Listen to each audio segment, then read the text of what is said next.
everybody. This is Kara Nicole, and we are back again for another week of Nerds at the Round Table. We're here at Gotham City Comics and Coffee with our lovely other owner, Miguel. That's me.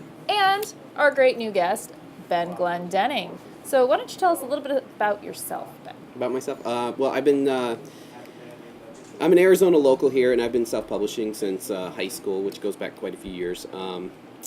I do a lot of sketch cards, a lot of self-published comics. Tin Star Tex is actually one of mine that I'm currently doing, and we'll have new ones at Phoenix Comic Con. But sketch cards, I've done Marvel, DC, the Spirit movie, things like that. Doing that for quite a few years. Awesome. Well, great. So let's get started here today. And first, I want to touch on this Gearhart Steampunk Glamour review. Now, this is just a compilation of some short stories and some cosplayer interviews. There's some photographs and some writer interviews, I believe.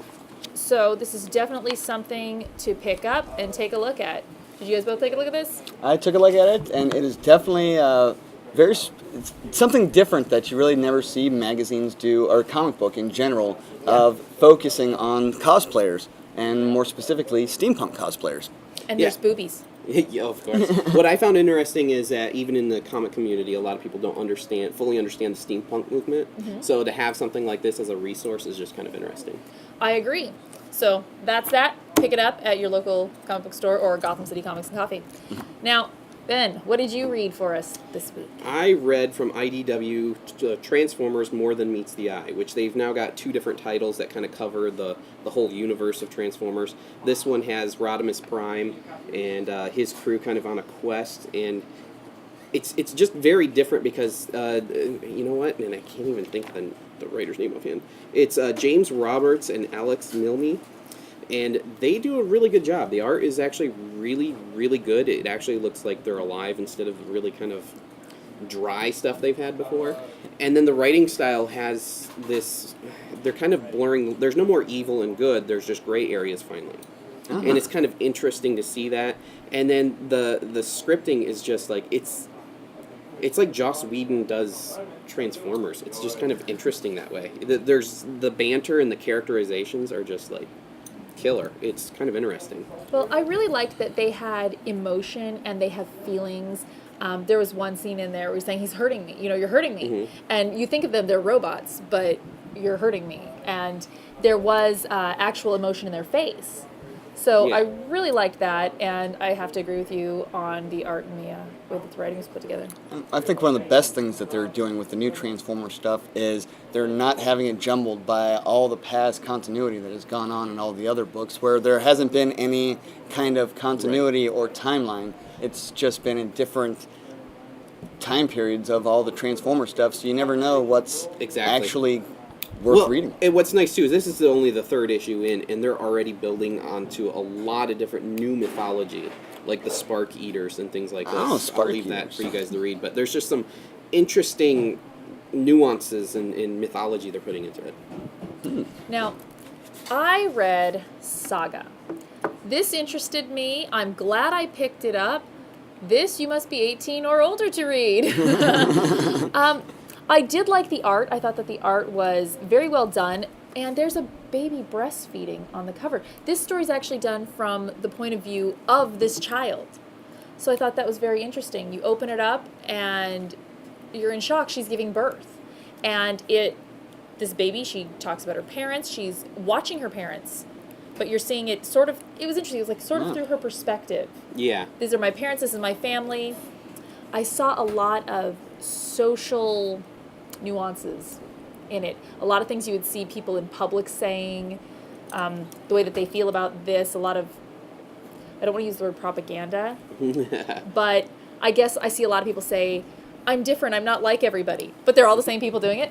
Yeah, the box, or the book has its own soapbox that it's on. Yeah, it does. But it's a very interesting story. I would definitely pick it up again. It's very busy. You're not going to feel disappointed by putting your money on this.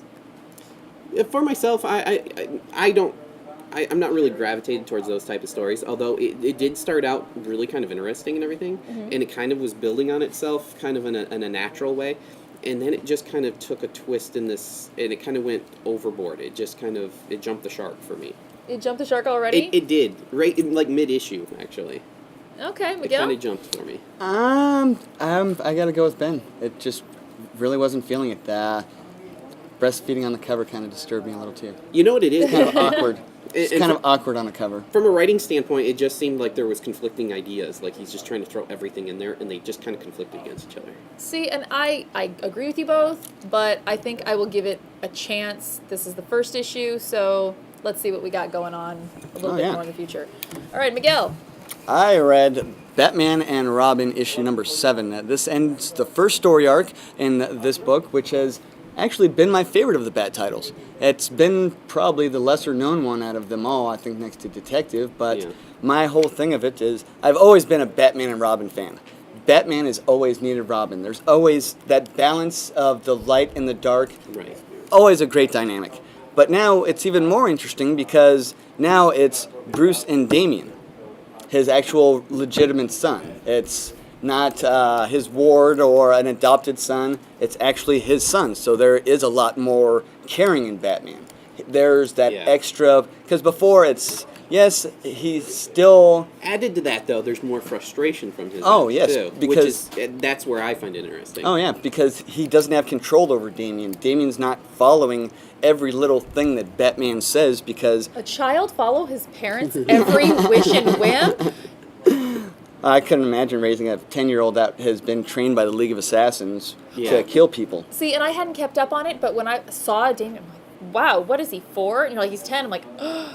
So that's, you know, he's a child, and he really is a child, and he's dealing with adult issues and adult situations. Oh, yes, and this story arc in particular has a lot of Batman's past in it, because someone from his past where he was learning to become Batman has come back and wants to seek revenge on Batman by trying to get Damian to betray Batman. And throughout the first 6 issues, he works Damian like no other. The character's name is Nobody, which has some really cool sonic powers. It's his outfit, some really cool stuff in there. For the first 6 issues, you honestly think that Robin, by the end of issue 6, you don't know really where he stands. But issue 7, it's Batman, just his drive to save his son, because all he is hearing over Damian's little comlink is this character Nobody saying, I'm going to make your son's heart explode. You hear there's fingers breaking right now, and you see the drive in Batman to where Batman's stabbed multiple times at this guy. Which I found that as kind of being an odd moment, because they're almost playing on the Jason Todd continuity. Yes. But yet it's New 52, so that continuity doesn't exist. So Well, there's some kind of interesting... With it being his child, that is so much more different than his ward or, like you said, his sidekick in any way. There is a very interesting surprise ending. Oh, giant... We're not going to say anything. No spoiler alerts, but the ending is something that you have not seen a Robin do. I'll just leave it at that. Yes, and this is one of those that I definitely recommend. Come get all 6. Start from the beginning of this line. Read it all up. Real quick, we're going to touch on Peter Panzerhaus. And this is like Peter Pan in Nazi Germany. It's flying off the shelves, right? Oh, yeah. Issue 1, there's a second printing already. And for a small press, I mean, even though it is an image book... Yeah, but it's Shadowline, and Shadowline is known for really taking some risks on material. Oh, and on independent books, Jim Valentino's line, he's always been more of the underground feel of things. Right. And going not so mainstream. Well, I definitely recommend picking it up. It's flying off the shelf, so good luck finding it. I'm sure if you call over here at Gotham City Comics and Coffee, they'll hook you up best they can. And I think that's all we have here for today. So we want to say thank you to Ben Glendenning, and thank you to Miguel at Gotham City Comics and Coffee, and we'll see you next week. Take care. Hello, I am Benjamin Glendenning, a local artist here in Arizona, and I work on a lot of different independent comic books, and I will have Tin Star Tech's Wayward Son #1 available at Phoenix Comic Con 2012.